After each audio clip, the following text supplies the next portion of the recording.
Welcome to Cosmogene. I'm Ginny. I'm Pauline. I'm a tour guide, so I'm often asked what's the most popular tourist attraction in Korea. Oh, what is it?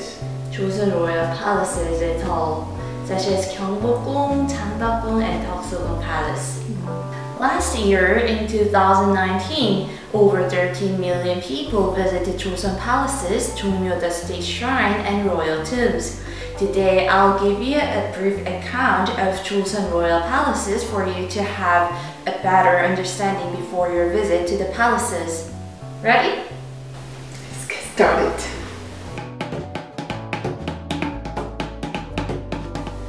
I heard that you have 5 palaces in Seoul, right? Yes. Seoul has been the capital since the Joseon dynasty. Joseon dynasty? Yes.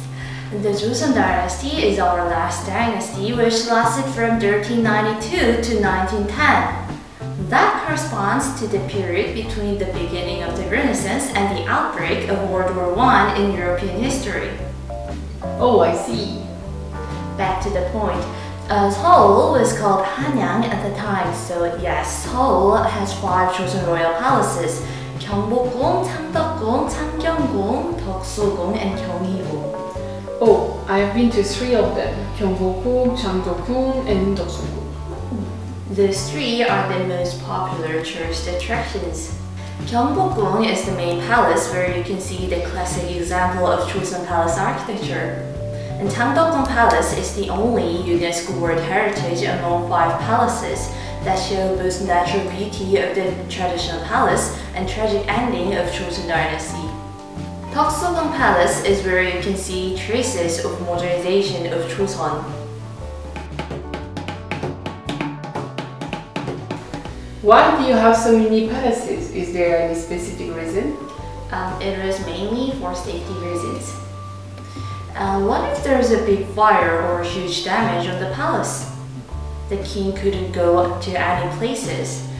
That's why Joseon maintained multiple palaces. What's more, there were more palaces outside Seoul. Those palaces were called Haenggung, temporary palaces. The king used temporary palaces when he went on a business trip or vacation or for the emergency evacuation during the war.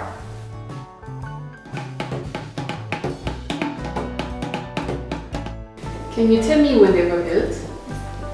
Gyeongbokgung was built in 1395 and Changdeokgung was built in 1405, but all the palace buildings were burned during the Japanese invasion in the 1590s. Changdeokgung was reconstructed after the war and served as a main palace, whereas Gyeongbokgung was reconstructed in the mid-19th century. Deoksugung Palace had been a temporary palace for a short time after Japanese invasion, since all the palaces were damaged during the war. Later, King Gojong proclaimed Joseon the Daehan Empire and moved into Deoksugung Palace in 1897. Most of the buildings in Deoksugung were built around that time. Joseon palaces were badly damaged during the Japanese occupation from 1910 to 1945. Some part of the palaces are still under reconstruction.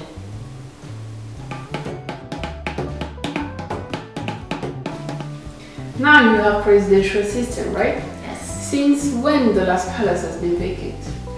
Our last dynasty, the Joseon dynasty, lasted from 1392 to 1910. The second last king, Gojong, passed away at Deoksugung Palace in 1919, and the last king, Seongjong, passed away at Changdeokgung Palace in 1926. Nakseonje area in Changdeokgung was occupied up to recently until Gojong's daughter and daughter-in-law passed away in 1989. So I hope this video gave you a glimpse of Joseon palaces. And if you want to know more about the 3 popular palaces, Gyeongbokgung, Changdeokgung, and Deoksugung, check the link in the video description below. And see you later. Bye-bye. Bye-bye.